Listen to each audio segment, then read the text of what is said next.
Hello students, এই ভিডিওতে আমরা দ্বাদশ শ্রেণীর রসায়ন থেকে চতুর্থ অধ্যায় রাসায়নিক গতিবিদ্যার অন্তর্গত বিক্রিয়া হারের ওপর উষ্ণতার প্রভাব এবং আরহেনিয়াসের সমীকরণ সম্পর্কে জানব।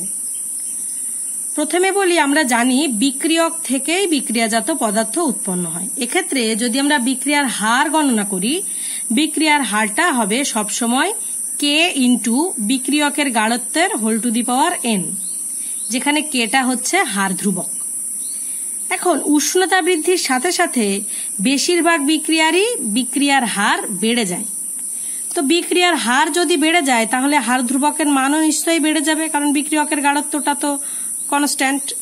এই পার্টটা যেহেতু কনস্ট্যান্ট, এটা যদি বেড়ে যায় তাহলে এটাও বেড়ে যাবে। তার মানে আমরা বলতে পারি যে প্রত্যেক 10 ডিগ্রি সেলসিয়াস উষ্ণতা বৃদ্ধিতে বিক্রিয়কের হার ধ্রুবকের মান বেড়ে যায়। সেই হার ধ্রুবকের মান দেখা গেছে যে 2 থেকে 3 গুণ বেড়ে যায় প্রতি 10 ডিগ্রি সেলসিয়াস উষ্ণতা বৃদ্ধির সাথে সাথে। এই যে বিষয়টা, এখান থেকে আমরা একটা উষ্ণতা গুণাঙ্ক বলে একটা সংজ্ঞা পেতে পারি। সংজ্ঞাতে বলা আছে যে প্রতি 10 ডিগ্রি সেলসিয়াস উষ্ণতা বৃদ্ধিতে কোন একটা রাসায়নিক বিক্রিয়ার হার ধ্রুবক দ্বয়ের যে অনুপাত হবে, সেই অনুপাতকে বলা হবে উষ্ণতা গুণাঙ্ক। যেমন একটা উদাহরণ দিয়ে বলি, মিথাইল আয়োডাইড আর সোডিয়াম ইথক্সাইড এদেরকে যদি বিক্রিয়া করানো হয়, দেখা গেছে কে 35 ডিগ্রি বাই কে 25 ডিগ্রি মানে 35 ডিগ্রি সেলসিয়াস উষ্ণতার হার ধ্রুবক আর 25 ডিগ্রি সেলসিয়াস উষ্ণতার হার ধ্রুবক, এই দুটোর অনুপাত হচ্ছে 2.9। এমনও আসতে পারে যে এই কথার অর্থ কি। এই টাইপের কথা লেখা থাকলে বুঝতে হবে যে 35 ডিগ্রি সেলসিয়াস উষ্ণতায় এই দুটোর ভিতরে যে রাসায়নিক বিক্রিয়ার হার, সেটা 25 ডিগ্রি সেলসিয়াস উষ্ণতার হারের 2.9 গুণ। এইভাবে 35 থেকে 45 গেলেও রাসায়নিক বিক্রিয়ার হার একটু বেড়ে যাবে। সেটা কত গুণ বাড়বে? 2 থেকে 3 গুণের মধ্যে। ঠিক আছে? তো এই যে বিক্রিয়ার হার ধ্রুবক আর বিক্রিয়ার উষ্ণতা, এদের মধ্যে সম্পর্কটা ঠিক কি সম্পর্ক অনুযায়ী এই সমীকরণটা তৈরি হবে, সেই নিয়ে বিজ্ঞানী আরহেনিয়াস আমাদেরকে একটা বিশেষ সমীকরণ দিয়েছেন। খুবই জনপ্রিয় এবং খুবই পরীক্ষার জন্য ইম্পর্টেন্ট সমীকরণটার নামে হচ্ছে আরহেনিয়াস সমীকরণ। এবার আমরা দেখে নিই সমীকরণটাতে ঠিক কি আছে। সমীকরণে বলা আছে বিক্রিয়ার হার k is equal to A into small e to the power minus EA by R T, যেখানে এর নাম হলো একটা ধ্রুবক যার নাম হলো ফ্রিকোয়েন্সি ফ্যাক্টর, কম্পাঙ্ক গুণাঙ্ক। ইটা হচ্ছে এক্সপোনেনশিয়াল, এলএন এর যে বেসটা হয় ই, লগারিদমের এলএন, সেই ই বেসের ই এটার নাম, এটাও একটা ধ্রুবক। অ্যাক্টিভেশন এনার্জি, সক্রিয়করণ শক্তি, আরটা আমরা সবাই জানি সার্বজনীন গাছ ধ্রুবক, আর টিটা হচ্ছে পরম উষ্ণতা। তো সক্রিয়করণ শক্তি সম্পন্ন আরহেনিয়াসের সমীকরণটি লেখো বললে সমীকরণটা লিখে কিন্তু অবশ্যই এই পার্টগুলো বলে দিতে হবে যে কোনটা কি। তাহলে এই যে সমীকরণ, তার মধ্যে আমাদের দুটো জিনিস একটু অন্যরকম, একটা হচ্ছে কম্পাঙ্ক গুণাঙ্ক আর একটা হলো ইএ মানে সক্রিয়করণ শক্তি। আমরা এবার জেনে নিই সক্রিয়করণ শক্তিটা কি। প্রত্যেকটা বিক্রিয়া, তার ভিতরে যে বিক্রিয়কগুলো থাকে তাদের নিজস্ব একটা গড় গতি শক্তি থাকে। মনে করছি এ একটা বিক্রিয়া এ যোগ বিসি, সেটার থেকে এ বি যোগ সি তৈরি হচ্ছে। এ যোগ বিসি এদের গড় গতিশক্তি মনে করলাম 15 একক। তাহলে এই বিক্রিয়ক দুটিকে রেখে দিলে এরা কিন্তু বিক্রিয়া করবে তখনই যখন ওদের শক্তিটাই 15 এককের থেকে বেড়ে যাবে। 20 বা 25 বা 30, মোটামুটি 15 এককের থেকে শক্তিটা যদি বাড়িয়ে দেয়া যায় তবেই এরা বিক্রিয়াকরণের উপযোগী হবে। সেটা 20 করলেও বিক্রিয়া করবে, আবার 30 করলেও করবে, আবার 300 করলেও করবে শক্তির পরিমাণ। কিন্তু একটা নির্দিষ্ট ন্যূনতম শক্তিতে নিয়ে যেতেই হবে, যেই শক্তিতে নিয়ে যাওয়ার পর এরা নিজেদের মধ্যে বিক্রিয়া করতে পারবে, সেই ন্যূনতম শক্তিটাকে বলা হয় সক্রিয়করণ শক্তি। তাহলে কোনো রাসায়নিক বিক্রিয়ায় বিক্রিয়ক পদার্থের অণুগুলি তাদের গড় শক্তি অপেক্ষা সর্বনিম্ন যে অতিরিক্ত পরিমাণে শক্তি অর্জন করলে বিক্রিয়া করার জন্য সক্রিয় হয়ে ওঠে এবং বিক্রিয়া সম্পাদনের উপযুক্ত হয়, সেই ন্যূনতম যে শক্তির মানটা তাকেই বলা হচ্ছে সক্রিয়করণ শক্তি। তাহলে নিজস্ব শক্তিতে থেকে বেশি শক্তিতে নিয়ে গেলে অবশ্যই এরা বিক্রিয়া করতে পারবে, কিন্তু একটা ন্যূনতম শক্তির লিমিট ক্রস করতে হবে, তবে এরা বিক্রিয়া করার উপযুক্ত হবে। সেই ন্যূনতম শক্তির লিমিটটাই হচ্ছে সক্রিয়করণ শক্তি। মনে রাখবে যে কোনো একটা নির্দিষ্ট বিক্রিয়ার ক্ষেত্রে কিন্তু এই সক্রিয়করণ শক্তির মান নির্দিষ্ট, অবশ্যই স্থির উষ্ণতায়। কিন্তু বিভিন্ন বিক্রিয়ার ক্ষেত্রে এই সক্রিয়করণ শক্তির মান আবার বিভিন্ন। দুটো বিক্রিয়ার সক্রিয়করণ শক্তির মান একই হবে না, বা একটা বিক্রিয়ার বিভিন্ন পরিস্থিতিতে সক্রিয়করণ শক্তির মান বিভিন্ন হবে না যদি উষ্ণতা একই থাকে। এবার আমি এখানে দুটো লেখচিত্র দেখিয়েছি, একটু মন দিয়ে যদি দেখো, এ যোগ বিসি থেকে তৈরি হচ্ছে এ বি যোগ সি, মানে এই বিসিটা ভেঙে গেছে, বন্ধনটা ভেঙে এ বি একটা বন্ধন তৈরি হয়েছে আর সি তৈরি হয়েছে। মনে করলাম এটা শক্তি ভার্সেস বিক্রিয়ার অগ্রগতির লেখচিত্র, দুটোই তাই। প্রাথমিক অবস্থায় বিক্রিয়কগুলির এই ন্যূনতম শক্তি ছিল, ওদেরকে শক্তি দিয়ে যদি উত্তেজিত করা হয় ওরা প্রথমে এই কন্ডিশনে পৌঁছবে, পৌঁছানোর পর সেই উত্তেজিত শক্তি ছেড়ে দিয়ে ওরা আবার বিক্রিয়া করে নিজেদের শক্তিকে কমিয়ে ফেলবে, এই হলো ঘটনা।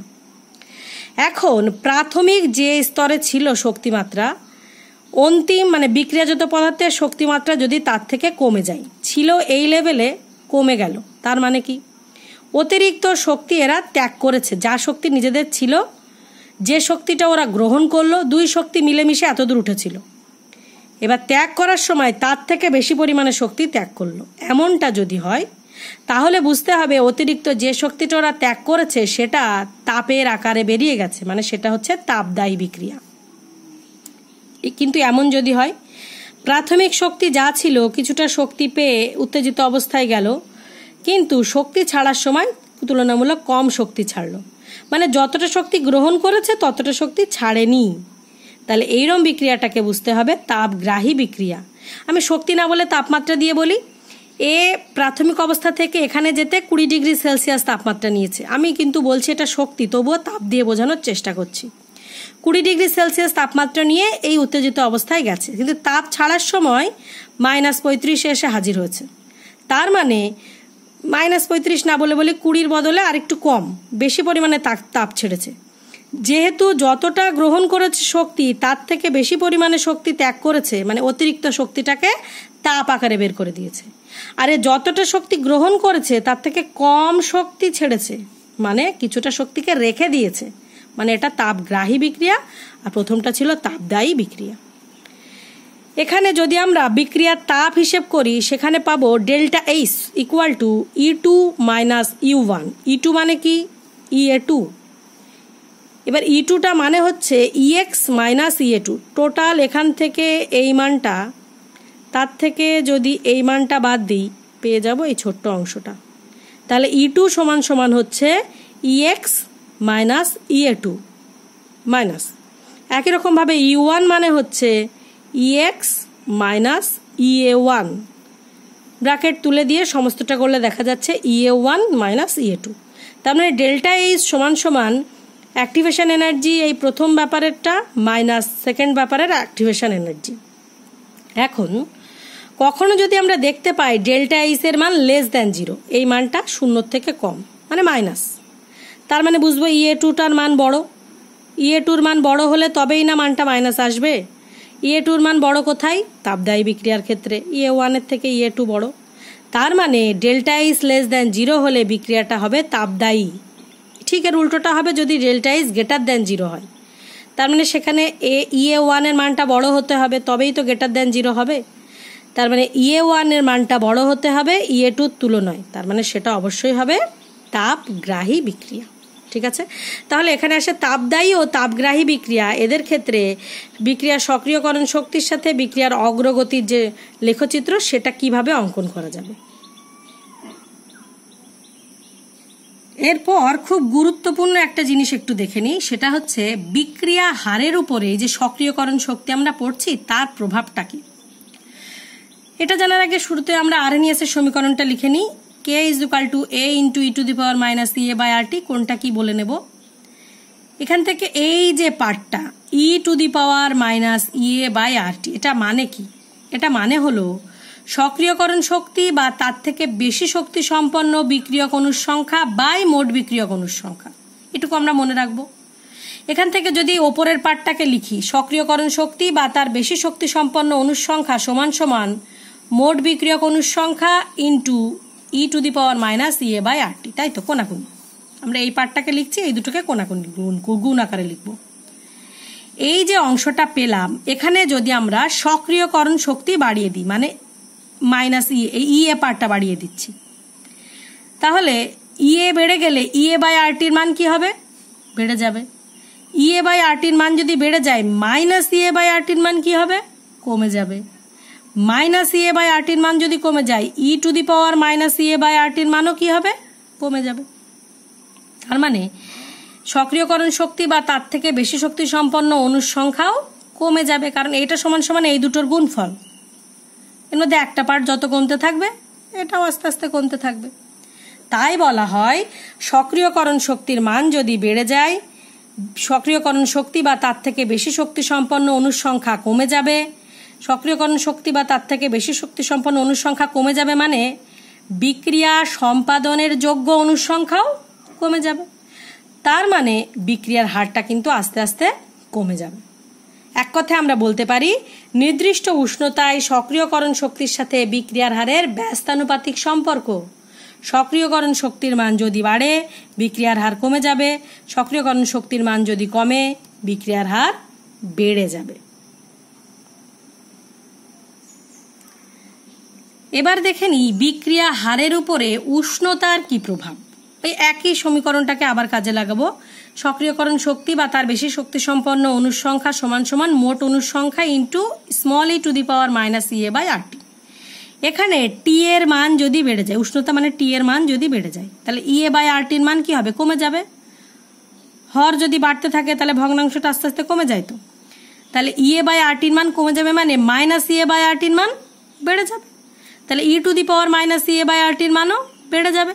তার মানে সক্রিয়করণ শক্তি বা তার থেকে বেশি শক্তি সম্পন্ন অণুর সংখ্যাও কিন্তু আস্তে আস্তে বেড়ে যাবে। তার মানে বিক্রিয়া সম্পাদনে সক্ষম বিক্রিয়ক অণুর সংখ্যাও আস্তে আস্তে বেড়ে যাবে। তার মানে বিক্রিয়ার হারও আস্তে আস্তে বেড়ে যাবে। তাহলে সক্রিয়করণ শক্তির সাথে উষ্ণতার কিন্তু একটা সমানুপাতিক সম্পর্ক। উষ্ণতা যত বাড়বে, বিক্রিয়া হারের সাথে উষ্ণতার সমানুপাতিক সম্পর্ক, মানে উষ্ণতা যত বাড়বে তত বিক্রিয়ার হারও কিন্তু বাড়তে থাকবে।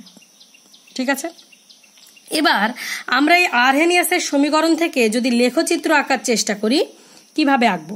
প্রথমে সমীকরণটা লিখলাম, উভয় পাশে ln নিয়ে আসলাম, লগারিদমের যে ln নিয়ে আসলে ln কে সমান সমান ln a into e to the power minus EA by R T. এখান থেকে আমরা উভয় পাশে ln গুলোকে যদি লগ করে দিই, তাহলে এটা যেহেতু ধ্রুবক রাশি, প্রথমে ln a মাইনাস e to the power E a by আরটির অংশটা থেকে শুধু ইএ বাই আরটি এসছে, এবার এটাকে লগ করবো। 2.303 log k is equal to 2.303 log a minus EA by R T. 2.303 দিয়ে সবাইকে যদি ভাগ করে দিই, শুধু ইএ বাই 2.303 আরটি আসবে, বাদ বাকি 2.303 গুলো সব আউট হয়ে যাবে। মানে আলটিমেটলি সমীকরণটা পাবো লগ কে সমান সমান log A minus EA by 2.303 R T. এবার যদি আমরা লগ কে ভার্সেস 1/t সমীকরণের লেখচিত্র আঁকতে চাই, তাহলে y is equal to mx plus c এই জিনিসটার সাথে যদি সমীকরণটাকে তুলনা করি, এটাকে y, এটাকে mx, এটাকে প্লাস c, এই সিটাকে আমরা বলি নতি, তাহলে c এর মান দাঁড়াচ্ছে মাইনাস ইএ বাই 2.303 আরটি। তার মানে লগ কে ভার্সেস 1/t লেখচিত্র যদি আমরা আঁকি, সেটা একটা ঋণাত্মক নতি বিশিষ্ট সরলরেখা হবে, যার নতির মান হবে মাইনাস ইএ বাই 2.303 আর, যেখানে ইএটা অ্যাক্টিভেশন এনার্জি আর আরটা হচ্ছে সার্বজনীন গ্যাস ধ্রুবক। এবার জেনে নিই দুটো ভিন্ন উষ্ণতার হার ধ্রুবকের মান থেকে সক্রিয়করণ শক্তি কিভাবে নির্ণয় করা যায়। একদম নর্মাল বিষয়। মনে করলাম T1 উষ্ণতায় হার ধ্রুবক K1, T2 উষ্ণতায় হার ধ্রুবক K2, T2 greater than T1, দ্বিতীয় উষ্ণতাটা প্রথমটার থেকে বেশি, মানে উষ্ণতা বাড়ানো হয়েছে। তাহলে আমরা নর্মালি বলতে পারি K1 is equal to A into small a to the power E minus EA by R T1, R K2 সমান সমান একই জিনিস, এখানে শুধু T2। উভয় পাশে যদি লগ নিয়ে আসি, log K1 is equal to log A minus EA by 2.303 R T1, এখানে শুধু K এর জায়গায় 2 আর T এর জায়গায় 2, আর সব এক, মানে K1 এর জায়গায় K2, T1 এর জায়গায় T2। প্রথমটাকে যদি 1 নম্বর সমীকরণ ভাবি, দ্বিতীয়টাকে 2 নম্বর, 2 বিয়োগ 1 করে পাই log K2 minus log K1 সমান সমান, এই লগের পার্টটা বাদ চলে যাবে, মাইনাস ইএ বাই 2.303 RT2 মাইনাসে মাইনাসে প্লাস ইএ বাই 2.303 RT1। এই log K2 minus log K1 কে একত্রে আমরা লিখতে পারি লগ K2 বাই K1 সমান সমান এই দুটো পার্ট থেকে ইএ বাই 2.303 R যদি কমন নিয়ে নিই, আগে প্লাস পার্টটা লিখছি 1 by T1 minus 1 by T2। এই যে সমীকরণটা পেলাম, এই সমীকরণে কি আছে? দুটো ভিন্ন উষ্ণতা আছে, সেই উষ্ণতাটায় হার ধ্রুবকের মানরা আছে, সার্বজনীন গ্যাস ধ্রুবকের মানটা বলা আছে, আর সক্রিয়করণ শক্তি। এখানে যে কোনো রকম জিনিস বের করতে দেয়া যেতে পারে, ভীষণ ভীষণ ইম্পর্টেন্ট এটা। যেমন আমি একটা প্রশ্ন বলি, একটা রাসায়নিক বিক্রিয়ায় 50 ডিগ্রি সেলসিয়াস আর 100 ডিগ্রি সেলসিয়াস উষ্ণতায় হার ধ্রুবকের মান যথাক্রমে এটা আর এটা। বিক্রিয়াটির সক্রিয়করণ শক্তির মান গণনা করো। শুধু সূত্রটাতে বসাতে হবে, আর কোনো কাজ নেই। একটা টেম্পারেচার বলেছে 50 ডিগ্রি সি, T1 এর মান অবশ্যই কেলভিনে বের করে নেব, T2 ডিগ্রি সি অবশ্যই কেলভিনে বের করে নেব। আর আছে হার ধ্রুবক দুটোর মান, প্রথমটা K1 পরেরটা K2। সমীকরণে K1 K2 বসিয়ে দিলাম, T1 T2 বসিয়ে দিলাম, আর এর মান জানা, বেরিয়ে যাবে সক্রিয়করণ শক্তির মান। এইভাবে বাদবাকিগুলো দিয়ে শুধু সক্রিয়করণ শক্তির মানটা দিয়ে K2 দিয়ে K1 এর মানও বের করতে বলা যেতে পারতো, বা টেম্পারেচারের পার্থক্য বলা যেতে পারতো। মোটামুটি এই সমীকরণটা জানা থাকলে আমরা প্রচুর পরিমাণে গাণিতিক সমস্যার সমাধান কিন্তু নিজেরাই করতে পারবো। ঠিক আছে?